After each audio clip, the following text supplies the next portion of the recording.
So, we are talking about strain engineering in coupled quantum dot system. Process-induced strain is an inherent feature in the invariant outcome of coupled quantum dots. Subsequently, the transport property of the quantum dots that are coupled together get modified due to such strain. Such involuntary incorporation of strain is non-uniform along the transport axis. In effect, each strained quantum dot gets segmented into infinitesimally thin circular disc-like plate structures, each belonging to different strain state and therefore possessing different mobility. Such strain-induced mobility modification degrade the performance of the CQD system in optoelectronic devices.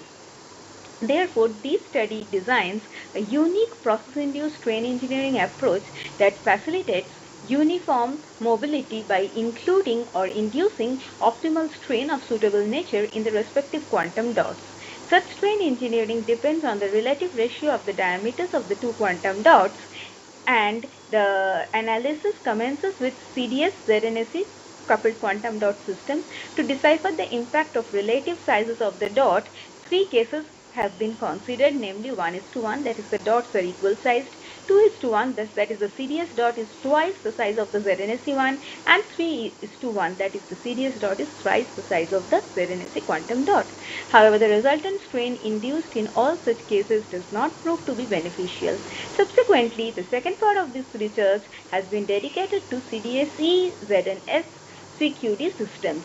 It has been observed that the ambient amount of compressive and tensile strengths of uniform magnitude get incorporated along the transport axis of CDSE ZNS quantum dots respectively. This in turn limits the electron mobility in CDSE and dot and enhances that in the ZNS1, therefore resulting in the desired uniformity of mobility along the transport axis.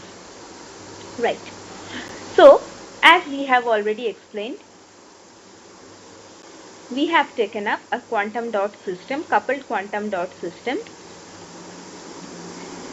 containing a CDS and a ZNSE dot. We have segmented, this is our coupled quantum dot system. We have segmented it into infinitesimally small circular disc-like structures whose radius is varying as we move along the diameter of our CQD system. And we are calculating the stress. As we calculate the stress in a thin film, in a similar manner, we are calculating, only this time the aspect ratio or the radius r is varying. We have taken into account the lattice constants for both CDS and ZNSE. And we know that CDS is hexagonal whereas ZNSE is cubic.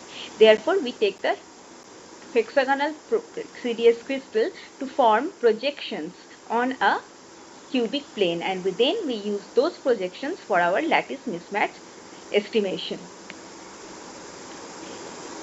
First, we use the 1:1 coupled quantum dot system.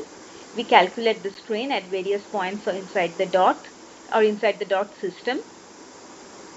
Then we proceed. We find that the results are exactly replicating one another.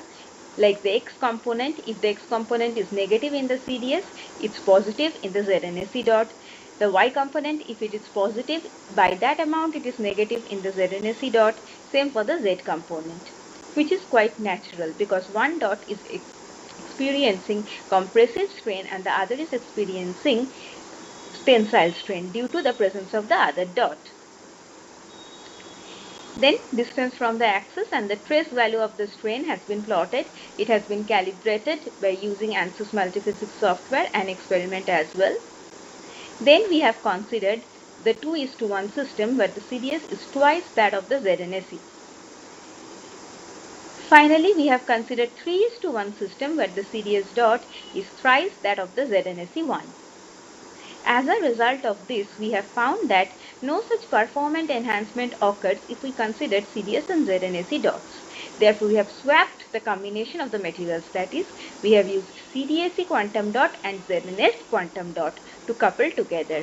And we have found very good results. We have found that all the three components, this time also reciprocally related, are almost uniform throughout the dots, as is evident from this graph and the trace values. Therefore, this kind of mobility enhancement will definitely be helpful so that we can use the quantum dots in whichever purpose or whichever optoelectronic application we want, completely hassle free, because there will be no scattering. Different mobilities along the different planes of the dot would have caused scattering. This model is completely scattering free. Thank you.